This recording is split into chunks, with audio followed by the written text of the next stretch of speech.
देख रहे हैं हल्ला बोल, आपके साथ मैं हूं अंजना ओम कश्यप। साल की शुरुआत आतंकी हमले से। यह आतंकी हमला पिछले 3 दिनों से पूरी तरह से नाकाम नहीं हो पाया है। ऑपरेशन इस वक्त भी जारी है जब हम आपके सामने हैं।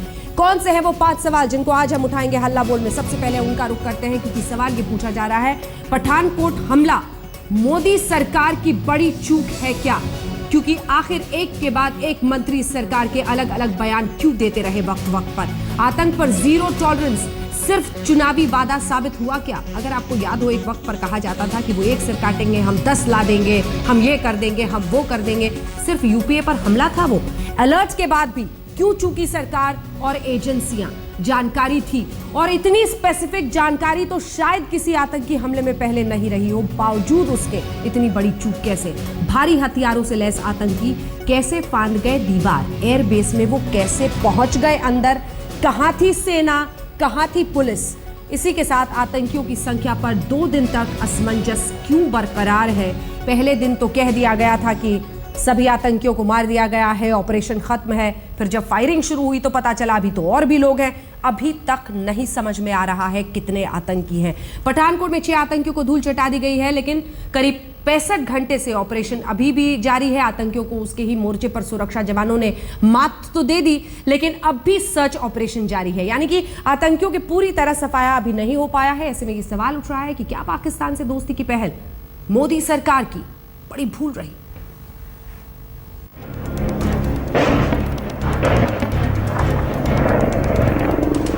पठानकोट के एयरबेस में फायरिंग का शोर तो धीमा पड़ा है, लेकिन आतंकियों से 2-2 हाथ की मुहिम 70 घंटे बाद भी जारी है। I would like to inform all of you that the operations are still going on. We have been able to eliminate the 5th terrorist. Combing and search operations continue. जाहिर है सेना और सुरक्षा एजेंसियां पुख्ता तौर पर अब भी ऑपरेशन खत्म हो जाने का दावा नहीं कर रही। पठानकोट से दिल्ली तक इस आतंकी हमले को लेकर खलबली अब भी जारी है। 7 रेसकोर्स रोड पर रक्षा मंत्री ने पीएम को ब्रीफ किया तो राष्ट्रीय सुरक्षा सलाहकार अजीत डोभाल को भी अपनी चीन यात्रा रद्द करनी पड़ी। इस बीच बड़ी खबर यह भी आ रही है कि केंद्र सरकार 15 जनवरी को पाकिस्तान से होने वाली विदेश सचिव स्तर की बातचीत रद्द करने पर विचार कर रही है। नए साल पर सीमा पार से मिला आतंक का यह तोहफा पूरे देश को आक्रोश में भर गया है। एनकाउंटर में 7 हिंदुस्तानियों की शहादत पर रोष और नफरत है। पाकिस्तान का ईमान और उसकी ईमानदारी एक बार फिर कटघरे में खड़ी है। तो क्या पाकिस्तान ने फिर साजिश से भरी अपनी फितरत दिखा दी है? यह दिखा दिया है कि नरेंद्र मोदी की पाकिस्तान में हुई खिदमत के पीछे एक और खतरनाक साजिश का ताना बाना बुना गया था। लेकिन बड़ा सवाल यह है कि क्या पाकिस्तान जाकर नवाज को गले लगा लेना मोदी की बड़ी गलती थी, रणनीतिक चूक थी जिसका खामियाजा पठानकोट में भुगतना पड़ा है? सत्येंद्र चौहान, पठानकोट, आज तक। और पठानकोट में किसकी चूक है, इस पर भी सवाल खड़े करेंगे। कई खास मेहमान हमारे साथ इस चर्चा में जुड़ रहे हैं। सबसे पहले आपका परिचय उनसे करा दें। डॉक्टर संबित पात्रा, राष्ट्रीय प्रवक्ता भारतीय जनता पार्टी के हमारे साथ जुड़ गए हैं। अश्विनी कुमार जी, वरिष्ठ नेता कांग्रेस पार्टी के, सीधे पठानकोट से इस वक्त हमारे साथ जुड़ गए हैं। Major general retired GD Bakshi ji हमारे साथ जुड़ गए हैं। हमारे साथ यहाँ पर स्टूडियो में मौजूद है विक्रम सिंह जी, फॉर्मर डीजीपी उत्तर प्रदेश के, पीके मिश्रा साहब जो कि फॉर्मर एडिशनल डीजी है बीएसएफ के, vice admiral retired Shekhar Sinha ji हमारे साथ हैं। इस बीच जानकारी कुछ आ रही है, प्रेस कॉन्फ्रेंस के जरिए कुछ जानकारी दी जा रही है। क्या आपको लगता है कि आतंकियों की ये जो हमला है एक साजिश है, एक तरह से जो पड़ोसी? देखिए, मैं इसके अतिरिक्त ऑपरेशन चल रहा है, कोई और टिप्पणी नहीं करूंगा। धन्यवाद। तो ऑपरेशन जारी है, इस पर मैं ज्यादा टिप्पणी इस वक्त नहीं करना चाहूंगा। ये वित्त मंत्री अरुण जेटली जी की तरफ से कहा गया है। लेकिन मैं सबसे पहले विक्रम सिंह जी आपसे शुरुआत करना चाहती हूं डॉक्टर संबित पात्रा जी के पास जाने से पहले। जल्दी जल्दी छोटे छोटे रिएक्शंस, क्योंकि बहुत सारे गेस्ट हैं और इस मुद्दे पर हर कोई कुछ ना कुछ बोलना चाहता है। विक्रम सिंह जी, इतनी स्पेसिफिक जानकारी, 13 घंटे तक एसपी के छूटने के बाद वो आतंकी वहां पर घूमते रहे, किस तरह से ऑपरेशन को उन्होंने अंजाम दिया, फिर वो एयरबेस में पहुंचते हैं, वहां पर वो बाकायदा एंटर करते हैं और उसके बाद कोहराम मचाते हैं। हाँ, हमारे जो वहां पर शहीद थे उन्होंने पूरी जान अपनी लगा दी, कुछ लोगों को मारा गया है, अभी तक आतंकी कितने थे पता नहीं है। क्या है ये? इतनी भारी कीमत देने के बाद देश को और बहुत कुछ हासिल हो सकता था। अगर आप देखें पुलिस अधीक्षक का अपहरण अपने हाँ। में बहुत गंभीर प्रकरण है। कितने अपहरण इसके पहले हुए थे, इसको गंभीरता पूर्वक लिया जाता, जो दस्तावेज मिले थे उस पर कार्रवाई होती तो कदाचित इतनी भारी कीमत दिए बिना भी बहुत कुछ प्राप्त हो सकता था। इसमें और अधिक फॉलो अप की आवश्यकता है। डॉक्टर संबित पात्रा।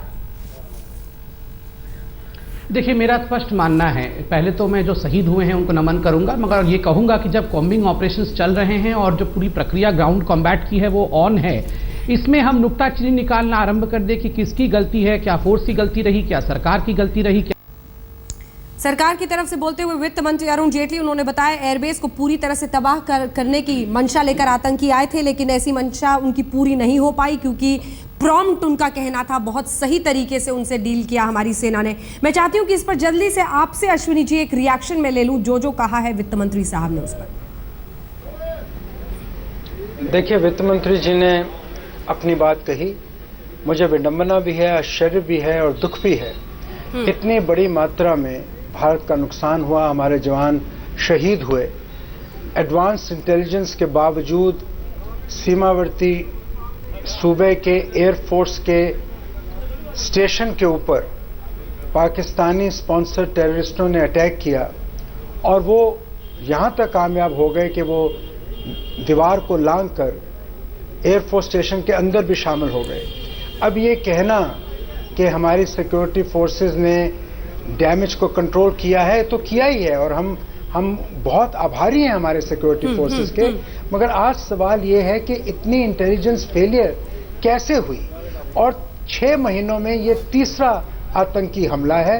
एक ही पैटर्न था इस हमले का और एसपी के अपहरण के इतने घंटों के बाद भी हम इन टेररिस्टों को एयरफोर्स सेंटर में, एयरफोर्स स्टेशन में घुसने से रोक नहीं पाए और ये माना जा रहा है कि ये एक सोची समझी साजिश के तहत एक बड़ी टेररिस्ट स्ट्रेटेजिक स्ट्राइक के तहत ये हमला हुआ है।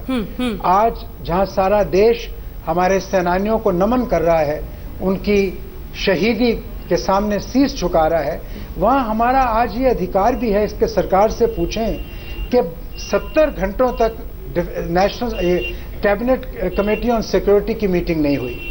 जिस तरह 26/11 के बाद भारत ने दुनिया भर में पाकिस्तान को डिप्लोमेटिकली अपनी कूटनीति के माध्यम से आइसोलेट किया था, ऐसा कोई कदम नहीं उठाया गया। और आज जो अफगानिस्तान में अटैक हुआ है और जैसे यूनाइटेड जिहाद काउंसिल ने और जैश ने इसकी जिम्मेवारी क्लेम की है या समझा जाता है कि जैश इसके पीछे है, मैं समझता हूं इतनी बड़ी चूक हमसे हुई कैसे।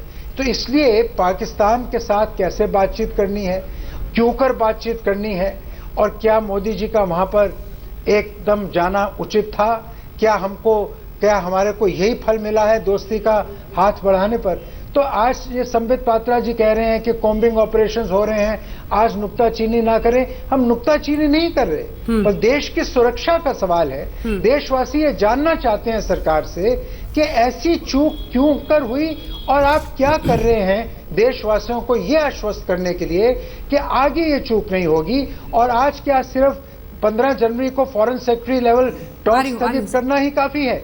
मैं समझता हूं दुनिया भर में हमको ये साबित करना होगा और हमको दुनिया भर को समझाना होगा कि जो आतंकी हमले हिंदुस्तान के खिलाफ हो रहे हैं, पाकिस्तान से उनको शय मिलती है और जब जब हम हाथ बढ़ाते हैं दोस्ती का पाकिस्तान की ओर, हमको बदले में सिवाय आतंक के और कुछ नहीं मिलता। डॉक्टर संबित पात्रा जवाब दीजिए।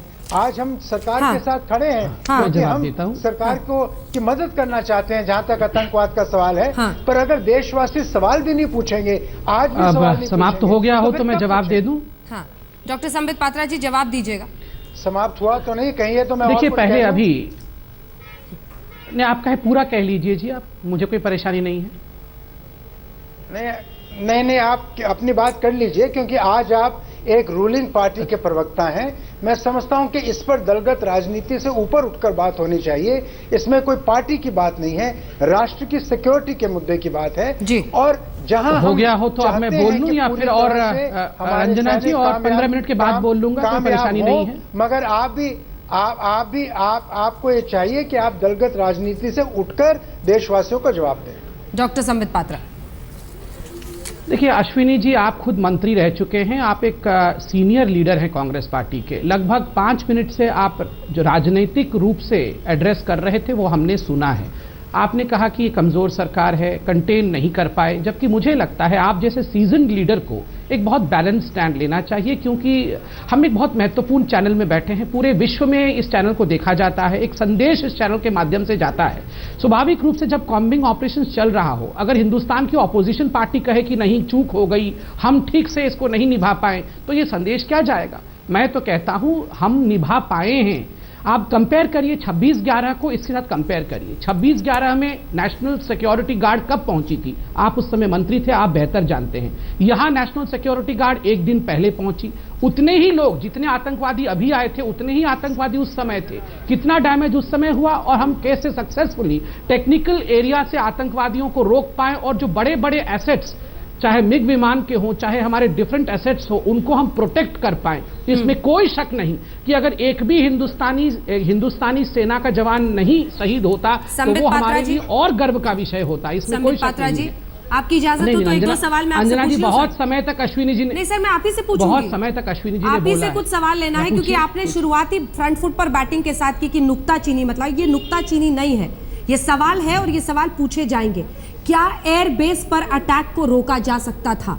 इस सवाल का जवाब दीजिए, क्योंकि जो जानकारी मिली एसपी के अटैक के बाद, उसको गाड़ी से छोड़ने के बाद 13 घंटे थे। हमारा सवाल आपसे यह है कि क्या एयरबेस के अंदर इन आतंकियों के घुसने को रोका जा सकता था? क्या यह एक बहुत बड़ी चूक नहीं है, एक नाकामी नहीं है? हाँ या ना? देखिए, इसमें दो चीजें हैं। एक तो पहली बात कि हर आतंकवादी हमले के बाद जो भी ऑपरेशन होता है उससे बहुत कुछ सीखने को मिलता है, और स्वाभाविक है सरकार इसके बाद पूरे विषय को इन्वेस्टिगेट करने के बाद जो भी उसके लूप होल से जरूर उस पर चिंता करेगी। दूसरी बात है कि क्या इसे रोका जा सकता था? तो मैंने कहा, अभी अरुण जेटली जी ने कहा, इसका जो किलोमीटर है, इसका जो पूरा सरकमफ्रेंस है, 24 किलोमीटर का सरकमफ्रेंस है। कुछ आर्मी के लोग यहाँ पर जुटे हैं जो आपकी बात को रिफ्यूट करना चाह रहे हैं। सर, आप ही को जवाब देना चाह रहे हैं। नहीं, देखिए, आपने अश्विनी जी को बेरोक टोक 10 मिनट तक बोलने दिया। प्लीज, मैं आपने मुझसे सवाल पूछा, कंप्लीट तो करने दीजिए। टाइम का हिसाब मत रखिए सर। कहाँ तराजू लेकर बैठते हैं आप रोज डॉक्टर संबित पात्रा इल्जाम लगाने? तराजू को रखिए। आप सत्ता में हैं साहब, आप सरकार है, कांग्रेस थोड़ा सा नमन करके जनता का सवाल तभी तो विनम्रता से बोल रहा हूँ। आपने बोल अगर सवाल पूछा जाए 10 मिनट तक और 10 सेकंड में आप कहें कि जवाब दे दो, तो कैसे होगा आप बताइए? फिर भी मैं आप पे छोड़ता हूँ, आप जैसा उचित समझें। जी, वो सवाल आपसे पूछना चाह रहे हैं। एक सेकंड, चूंकि आप ही से सवाल है। पीके मिश्रा जी हैं, फॉर्मर एडिशनल डीजी बीएसएफ के। पूछे साहब। मैं बड़ा क्लियरली बताना चाहता हूँ, ये जो हुआ इसमें नुक्ताचीनी करना ठीक नहीं है, क्योंकि पाकिस्तान भी इसको देख रहा है चैनल को। बड़ा क्लियरली हम बता रहे हैं। इसके पहले हमारा गुरदासपुर में अटैक हुआ था। हाँ। गुरदासपुर पुलिस स्टेशन के ऊपर अटैक हुआ था। उसके बाद डीजी बीएसएफ और डीजी पाक रेंजर्स मेजर जनरल बर्की के डिस्कशन के बाद आर्मी का ऑयल टैंक जो था दंधार में, उसके ऊपर अटैक हुआ और आर्मी का जवान शहीद हुए। ये दोनों में हमारा उस टाइम पे नुक्ताचीनी हुआ था और उसमें रेस्पॉन्सिबिलिटी फिक्स अभी तक भी नहीं हुआ है। हाँ। जिसके वजह से ये थर्ड इंसिडेंट भी हुआ। बीएसएफ क्या कर रही है सर? मैं आपसे पूछना इसके बारे में मैं बता रहा हूँ।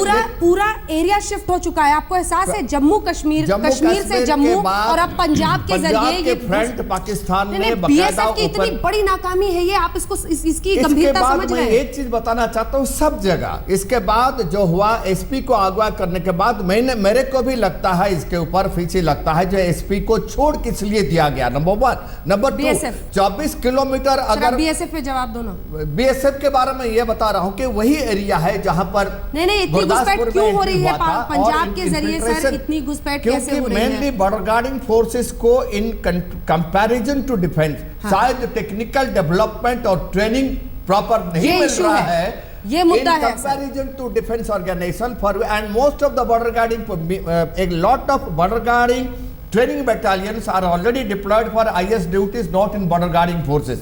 If they are brought back to border I think उनका बॉर्डर गार्डिंग का जो टेक्निक है वो ज्यादा बेटर रहेगा और ट्रेनिंग कर सकते हैं। बॉर्डर गार्डिंग फोर्सेस का ट्रेनिंग नहीं हो रहा है क्योंकि सभी रिजर्व बटालियन जो है इंटरनल सिक्योरिटी ड्यूटी में जल्दी जल्दी मैं चाहती हूं विक्रम सिंह साहब आपसे भी एक रिएक्शन इस पर। ट्रेनिंग अपग्रेडेशन फोर्स मल्टीप्लायर्स इनका सबका इस्तेमाल होना चाहिए हाँ। और जो एक्सटेरिबल इंटेलिजेंस आती हैं उनके ऊपर फॉलोअप होना चाहिए था। हाँ। यही अगर हो गया होता तो शायद आज ये दिन ना होता कि इतनी भारी कीमत देने के बावजूद भी हमारे पास वो वांछित परिणाम नहीं है जिसकी की अपेक्षा थी। जीडी बख्शी जी मैं आपका रिएक्शन अब चाहती हूँ, क्योंकि पाकिस्तान खुलकर मानने को तैयार नहीं है। हमारी सरकार की तरफ से गृह मंत्री एक दिन कुछ और कहते हैं, फिर डिफेंस मिनिस्टर कुछ और कहते हैं, अभी तक तस्वीर साफ नहीं है। इसीलिए मेरा सवाल आपसे कि पाकिस्तान तो ये कह रहा है कि आपकी सरकार की तरफ से तो कोई उंगली उठा ही नहीं रहा हमारी तरफ। देखिए, मैं कहना ये चाहता हूं कि ये जो हमारा एयरबेस टारगेट हुआ है, हाँ। ये अपने आप में एक बहुत अहम एस्केलेशन है। 1965 में और 1971 में इस एयरबेस के ऊपर पहले पाकिस्तान की एयरफोर्स के वार हुए थे, क्योंकि ये एक बहुत अहम ऑपरेशनल दृष्टिकोण से बहुत अहम एयरबेस है। हमारे देश में टेररिस्ट इंसिडेंट की गंभीरता को जो आंकलन करने का एक मापदंड बन गया है वो है कैजुअल्टीज। हम लोग कह रहे हैं कि 26/11 बहुत सीरियस था क्योंकि 180 के करीब हमारे नागरिक शहीद हुए, फॉरेनर्स शहीद हुए। इसमें हमारी जान माल का नुकसान कम हुआ है, लेकिन इसकी गंभीरता मैं समझता हूं 26/11 से ज्यादा है। It is an act of war. बिल्कुल। ये एक युद्ध का ऐलान जंग किया है इन लोगों ने, तकरीबन हमारे एयरबेस को टारगेट करके। इनकी एयरफोर्स में हिम्मत नहीं है कि टारगेट करते। ये कायरों की तरह इसे जैशे मोहम्मद के जो कार्टून है उनके जरिए से इन्होंने टारगेट किया है। अगर हमारी कैजुअल्टीज, हमारे 7 जवान शहीद हुए हैं, ऑफिसर जेसीओ जवान, लेकिन शहादत कुर्बानी देकर भी उन्होंने हमारे एयरबेस के एसेट्स, हमारे जेट फाइटर एयरक्राफ्ट, हमारे जो हेलीकॉप्टर हैं उनको सुरक्षित रखा। ठीक है। एक जो चूक जरूर हुई है, लेसन्स लर्न्ड। हम हर ऑपरेशन से लेसन सीखते हैं। एक तो पोरोसिटी ऑफ बॉर्डर के बारे में, खासकर रिवराइन टेरेन में हमको कदम उठाने पड़ेंगे, नंबर 1। नंबर 2, जब एसपी साहब अगवा हुए थे और जो ड्राइवर का गला काटा गया था, उसके बाद हमने क्यों प्रोएक्टिव ऑपरेशंस पंजाब की पुलिस ने नहीं लिए? क्योंकि हम वहां ट्रैकर डॉग्स लाकर उनसे सूंघ कर ये जो लोग जिन्होंने एसपी को अगवा किया था और जो ड्राइवर को मारा था, उनको लोकेट करके पैरामीटर के बाहर मारने की कोशिश की जानी चाहिए थी। ये मैं आपका कमेंट इस पर जल्दी से चाहती हूं। चेक होना चाहिए। आऊंगी बख्शी साहब लौट के आपके पास। मुझे तो ये 2-3 बातें इसमें कहनी है। सबसे पहली बात ये है कि ये जो ड्रग स्मगलिंग का एक रैकेट है ऑल अलोंग द बॉर्डर, उसको एग्जामिन करना बहुत ज़रूरी है। हो सकता है उसमें कुछ ड्रग पेडलर्स हो और उसमें हमारे कुछ लोग इन्वॉल्व हों और इसीलिए इनको मौका मिल जाता है स्नीक इन करने का बॉर्डर से। दूसरी चीज़ ये है कि ये आर्मी की एक पूरी डिवीज़न है वहाँ पे। अगर पेरीमीटर सिक्योरिटी इमीडिएटली आर्मी को सौंपी गई होती एक्शनेबल इंटेलिजेंस के बाद, तो शायद पेरीमीटर सिक्योरिटी थोड़ी ज़्यादा होती, उन्हें नहीं सौंपी गई। तीसरी चीज़ है कि हम कोई लेसन शायद नहीं लर्न करते हैं। हमारे यहाँ कोई सेंट्रलाइज्ड इंस्टीट्यूशनलाइज्ड मैकेनिज्म नहीं है। खूब हल्ला हुआ था 26/11 के बाद, ऐसा ही शोर पूरे देश में हुआ था कि अब तो हम बिल्कुल आतंक को लेकर एक ऐसा सिस्टम इवॉल्व करेंगे जिसमें कम से कम ये ना कहना पड़े कि ये अलग काम कर रहे हैं, वो कर रहे हैं। बड़ी खबर इस वक्त ये आ रही है कि ये और भी बड़ा आतंकवादी हमला हो सकता था। गृह मंत्री राजनाथ सिंह ने यह बयान दिया है कि ये बड़ा आतंकवादी हमला हो सकता था। खुफिया एजेंसी